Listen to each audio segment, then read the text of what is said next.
वाह, रेलगाड़ी कितनी तेज दौड़ रही है। हाँ, बहुत तेज चलती है। देखो, सीढ़ियों के पास आइसक्रीम वाला कितनी तेज बोल रहा है। मम्मी, आइसक्रीम दिलाओ ना। चुपचाप बैठो। केशव और राधा दोनों जाकर आइसक्रीम ले आओ। ध्यानपूर्वक जाना। ऊपर की बातचीत में अनेक शब्द आए हैं, जैसे वाह, तेज, के पास, चुपचाप, ध्यानपूर्वक। ये सभी शब्द अव्यय हैं, यानी लिंग, वचन, कारक और काल बदलने पर भी ये समान रहते हैं। इन्हें अविकारी शब्द भी कहते हैं। अतः हम कह सकते हैं, जिन शब्दों के रूप में किसी भी स्थिति में परिवर्तन नहीं होता, अर्थात जिनका प्रयोग सदैव एक ही रूप में होता है, उन्हें अव्यय या अविकारी शब्द कहते हैं।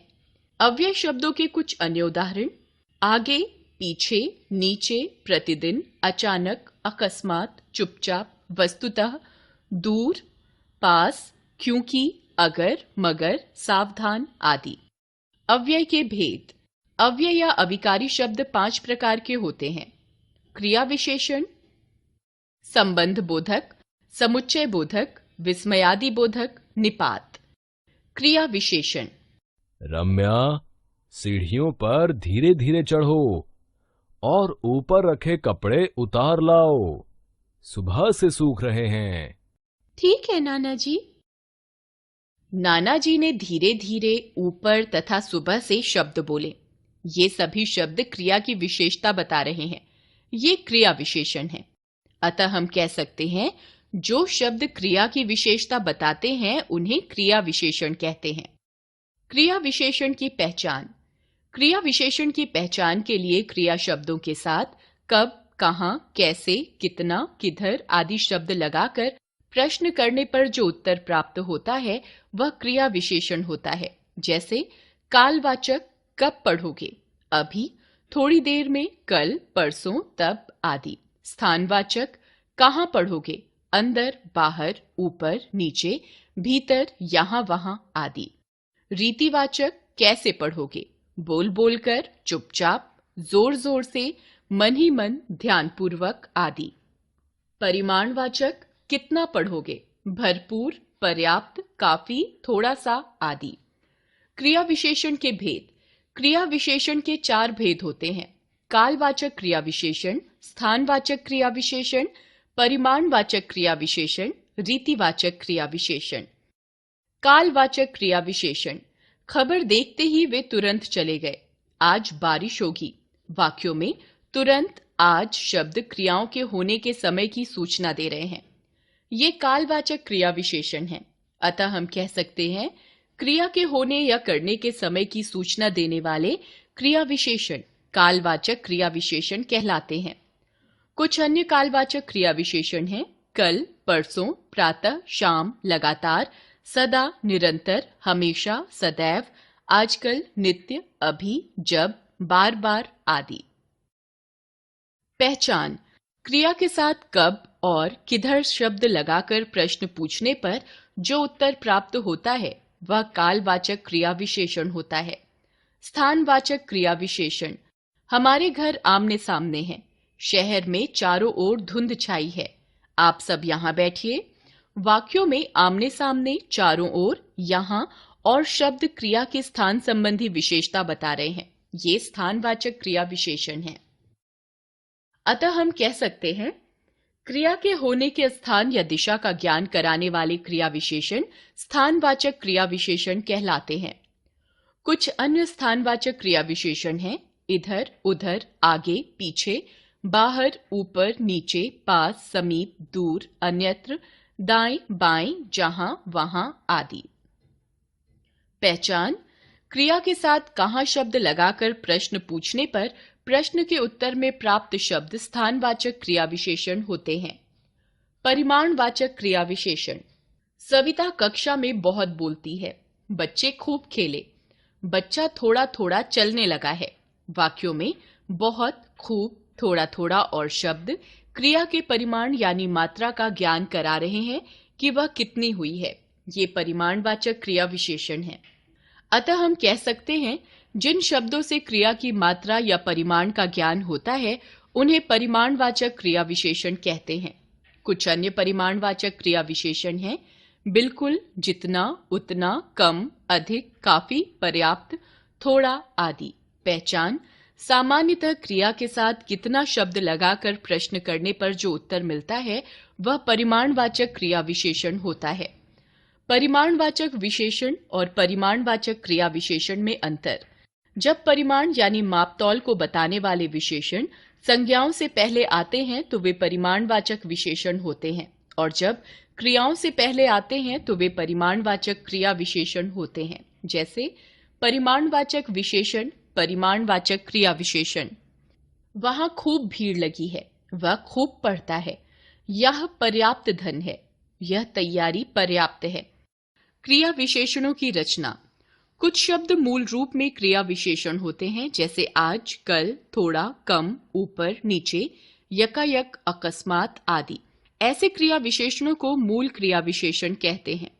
कुछ क्रिया विशेषणों की रचना दूसरे शब्दों के साथ उपसर्ग, प्रत्यय आदि के योग से की जाती है। इन्हें यौगिक क्रिया विशेषण कहते हैं। इनकी रचना निम्नलिखित प्रकार से की जाती है: समास के द्वारा, आजीवन, दिन रात, मृत्यु पर्यंत आदि।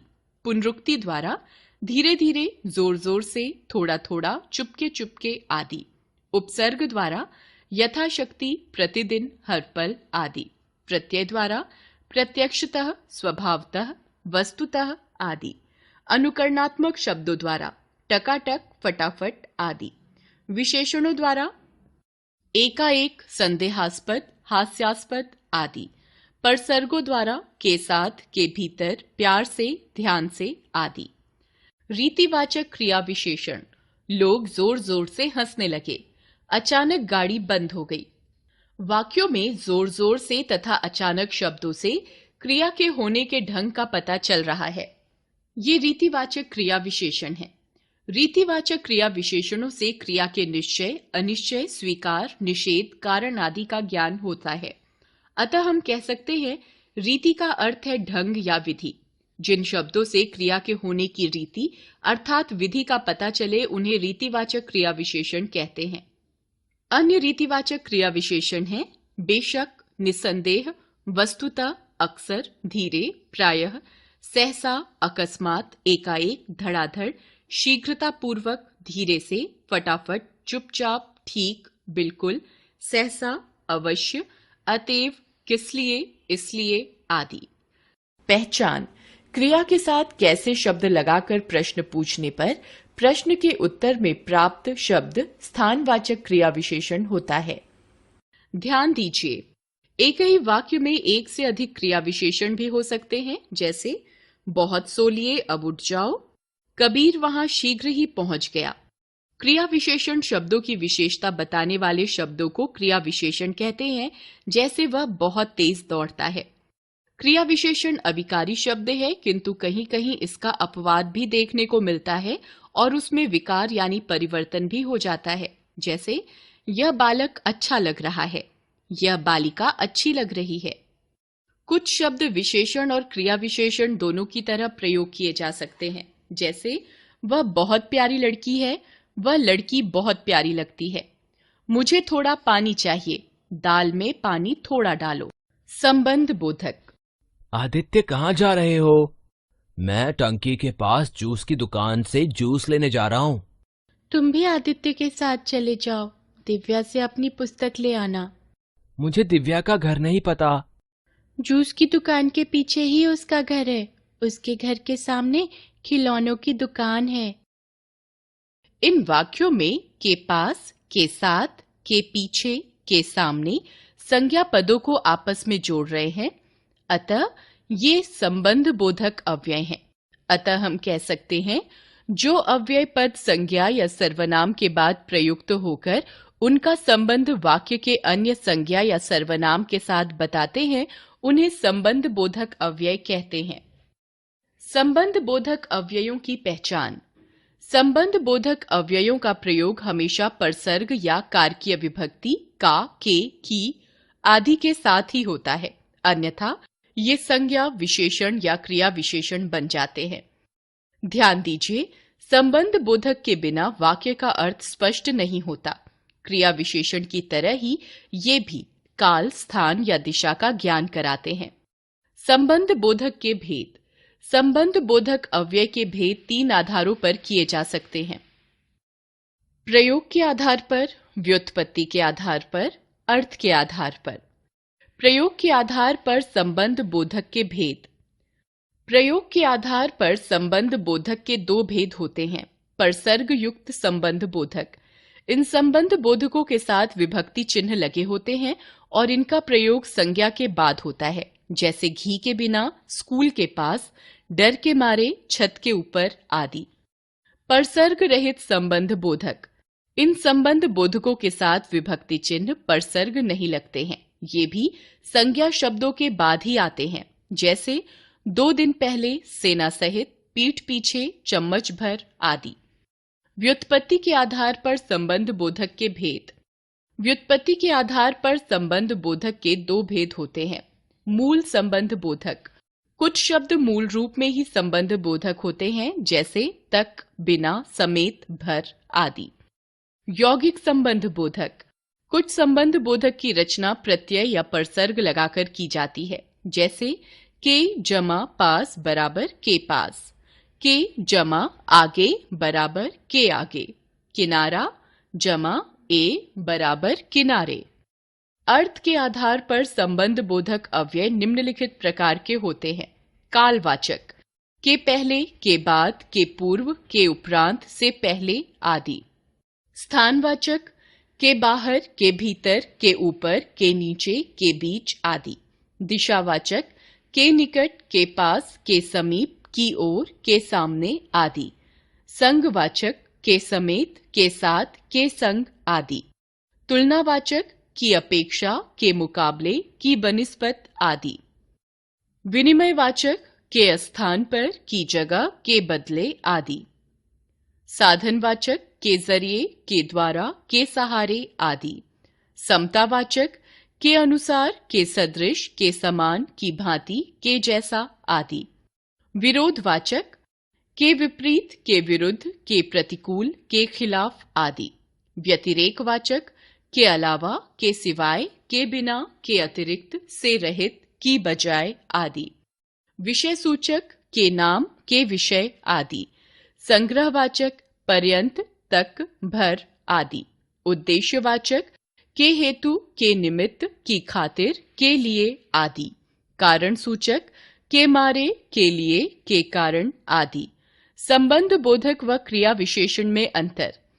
अनेक ऐसे शब्द हैं जो संबंध बोधक तथा क्रिया विशेषण दोनों रूपों में प्रयुक्त किए जाते हैं, किंतु यह ध्यान देना आवश्यक है कि जब इनका प्रयोग संज्ञा या सर्वनाम के साथ किया जाता है तब ये संबंध बोधक कहलाते हैं, और जब क्रिया की विशेषता बताते हैं तो क्रिया विशेषण होते हैं। जैसे संबंध बोधक क्रिया विशेषण: आग से दूर रहो, उसका घर दूर है, बिल्ली मेज के नीचे बैठी है, जल्दी नीचे उतरो। समुच्चय बोधक: आज कहानी सुनोगे या कविता? हम कहानी और कविता दोनों सुनेंगे। कहानी मैं सुनाऊंगी, लेकिन कविता आप सबको सुनानी होगी। इनमें आए या, और तथा लेकिन शब्द 2 शब्दों तथा 2 वाक्यों को जोड़ रहे हैं। ये समुच्चय बोधक अव्यय हैं। अतः हम कह सकते हैं जो शब्द वाक्य में प्रयुक्त 2 शब्दों, उपवाक्यों या वाक्यों को जोड़ने का काम करते हैं उन्हें समुच्चय बोधक अव्यय कहते हैं। समुच्चय बोधक के भेद। समुच्चय बोधक अव्यय 2 प्रकार के होते हैं: समानाधिकरण समुच्चय बोधक, व्यधिकरण समुच्चय बोधक। समानाधिकरण समुच्चय बोधक 2 समान स्तर वाले पदबंधों, उपवाक्यों और वाक्यों को जोड़ने वाले शब्दों को समानाधिकरण समुच्चय बोधक कहते हैं। जैसे मालिनी अच्छी गायिका और नर्तकी है, पेड़ों को नुकसान मत पहुंचाओ बल्कि उनका संरक्षण करो। मैं तुम्हें 100 रुपए दे तो दूंगा, किंतु तुम्हें मेरी बात माननी पड़ेगी। इन वाक्यों में और, बल्कि तथा किंतु समान स्थिति वाले शब्दों, उपवाक्यों और वाक्यों को परस्पर जोड़ रहे हैं, इसलिए ये समानाधिकरण समुच्चय बोधक हैं। समानाधिकरण समुच्चय बोधक के भेद। समानाधिकरण समुच्चय बोधक के भी 4 भेद होते हैं। संयोजक: जो समुच्चय बोधक अनेक शब्दों, उपवाक्यों एवं वाक्यों के संयोग या मेल का ज्ञान कराते हैं उन्हें संयोजक समानाधिकरण समुच्चय बोधक कहते हैं। जैसे बच्चे और बूढ़े तथा स्त्री और पुरुष सभी इस उत्सव में भाग लेते हैं। विरोधवाचक, जो समुच्चय बोधक दो शब्दों या उपवाक्यों को जोड़ते हुए उनके परस्पर विरोध का ज्ञान कराते हैं, उन्हें विरोधवाचक समानाधिकरण कहते हैं। जैसे मैं आपको पुस्तक दे सकती हूं लेकिन शिखर को नहीं। तुम्हारे पास तैयारी के लिए इतना समय था किंतु तुमने व्यर्थ गंवा दिया। यश ने आने को कहा था मगर अब तक आया नहीं। विकल्पक, जो समुच्चय बोधक दो शब्दों, वाक्यांशों या वाक्यों में विकल्प का ज्ञान करते हैं वे विकल्पक समानाधिकरण होते हैं। जैसे पढ़ाई पर ध्यान दो अन्यथा फेल हो जाओगे। पाठ पढ़ रहे हो कि चित्र देख रहे हो? न उसने मेरा कहा माना न तुमने। परिणामवाचक, जो समुच्चय बोधक पहले वाक्य का परिणाम दूसरे वाक्य में बताने के लिए प्रयोग किए जाते हैं उन्हें परिणामवाचक समानाधिकरण कहते हैं। जैसे अभिषेक एक मेधावी छात्र है अतः उसे छात्रवृत्ति मिलेगी। यतिन ने बहुत मेहनत की फलतः परीक्षा में प्रथम आया। व्यधिकरण समुच्चय बोधक, जो समुच्चय बोधक दो या दो से अधिक आश्रित उपवाक्यों को प्रधान उपवाक्य से जोड़ने का कार्य करते हैं उन्हें व्यधिकरण समुच्चय बोधक कहते हैं। जैसे अध्यापिका जी ने बताया है कि कल विद्यालय बंद रहेगा। मिलने का स्थान तय कर लो ताकि ढूंढने में परेशानी न हो। वाक्यों में कि, ताकि आदि शब्द आश्रित वाक्यों को प्रधान वाक्य से जोड़ रहे हैं, अतः ये व्यधिकरण समुच्चय बोधक हैं। व्यधिकरण समुच्चय बोधक के भेद। व्यधिकरण समुच्चय बोधक के भी चार भेद होते हैं। कारणवाचक, जो शब्द दो उपवाक्यों को जोड़कर होने वाले कार्य का कारण स्पष्ट करें उन्हें कारणवाचक व्यधिकरण कहते हैं। जैसे उसे जल्दी पहुंचना था इसलिए साइकिल ले गया है। वह दौड़ में पिछड़ गया क्योंकि उसने अभ्यास किया ही नहीं था। उद्देश्यवाचक, जो शब्द दो उपवाक्यों को जोड़कर उनका उद्देश्य स्पष्ट करने का कार्य करते हैं उन्हें उद्देश्यवाचक व्यधिकरण कहते हैं। जैसे नियमित रूप से व्यायाम करो ताकि स्वस्थ रह सको। उसने खाने में ऐसी दवा मिला दी जिससे कि वह बेहोश हो जाए। संकेतवाचक, जो समुच्चय बोधक दो उपवाक्यों में संकेत या शर्त प्रकट करें उन्हें संकेतवाचक व्यधिकरण कहते हैं। जो अव्यय जोड़े या युग्म के रूप में प्रयुक्त होते हैं। जैसे यदि मैं बाजार गई तो तुम्हारे कपड़े भी ले आऊंगी। यद्यपि काम मुश्किल है तथापि करने की कोशिश करूंगा। स्वरूपवाचक, जो समुच्चय बोधक पहले प्रयोग किए गए उपवाक्य या शब्द के स्वरूप या व्याख्या को स्पष्ट करते हैं उन्हें स्वरूपवाचक व्यधिकरण कहते हैं। जैसे वह ऐसे उछल रहा था मानो ततैये ने काट लिया हो। मैं इतना मूर्ख नहीं जो तुम्हारी बातों में आ जाऊं। विस्मयादि बोधक, ओह सारा दूध गिर गया, मम्मी डांटेंगी। दीदी जल्दी आओ। अरे तुमने ये क्या किया?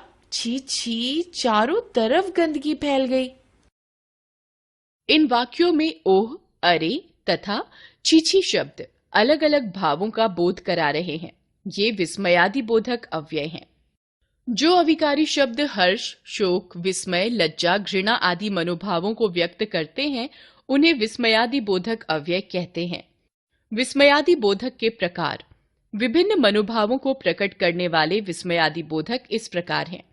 हर्ष बोधक, वाह, वाह वाह, आहा, शाबाश आदि। आहा, बड़ा स्वादिष्ट खाना है। वाह, तुमने तो कमाल कर दिया। शाबाश, तुमने मैच जीत लिया।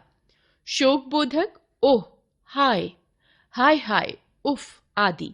हाय, मैं तो मर गई। उफ, पेट में बहुत दर्द है। विस्मय बोधक, अरे क्या, ओह, आदि। अरे तुम यहां भी आ गए? क्या तुम यहां से नीचे कूद सकते हो? स्वीकृति बोधक, हाँ हाँ, अवश्य, जी जी, जी हाँ, जरूर आदि। हाँ हाँ, मैं चला जाऊंगा। अच्छा, अब घर चलते हैं। घृणा व तिरस्कार बोधक, छी छी, थू थू, छी, हट, चल हट, धिक, धिक्कार आदि।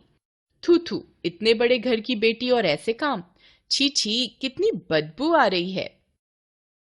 सावधानता बोधक या चेतावनी बोधक, सावधान, होशियार, खबरदार आदि।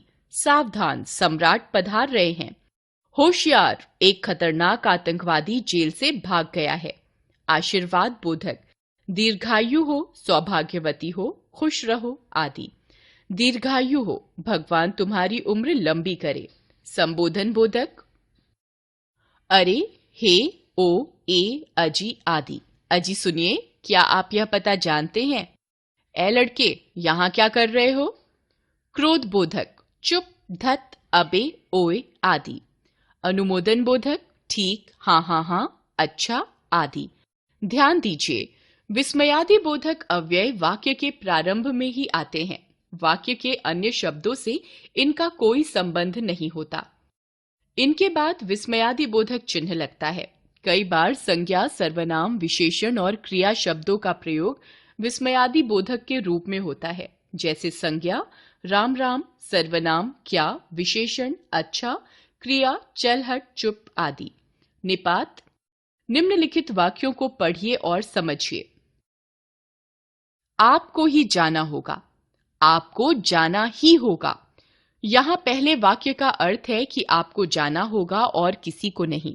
दूसरे वाक्य का अर्थ है कि आपको आवश्यक रूप से जाना होगा। दोनों वाक्यों में केवल ही के स्थान का अंतर है। ही के स्थान परिवर्तन के कारण दोनों वाक्यों का अर्थ ही बदल गया है। इस प्रकार अर्थ में परिवर्तन करने वाले अव्यय निपात कहलाते हैं। स्पष्ट है कि निपात वाक्य के अर्थ को भी प्रभावित करते हैं। वे अव्यय जो किसी शब्द या पद के बाद लगकर उसके अर्थ पर विशेष बल देते हैं, निपात कहलाते हैं। कुछ प्रमुख निपात इस प्रकार हैं। तो मुकुल तो किसी की बात सुनता ही नहीं। ही प्रज्ञा ने ही फूल तोड़ा है। तो बात तो सुनो। भी तुम्हें भी मेरे घर आना है। तक कल तक साइकिल ठीक हो जाएगी। भर आज विनय दिन भर खेलता रहा।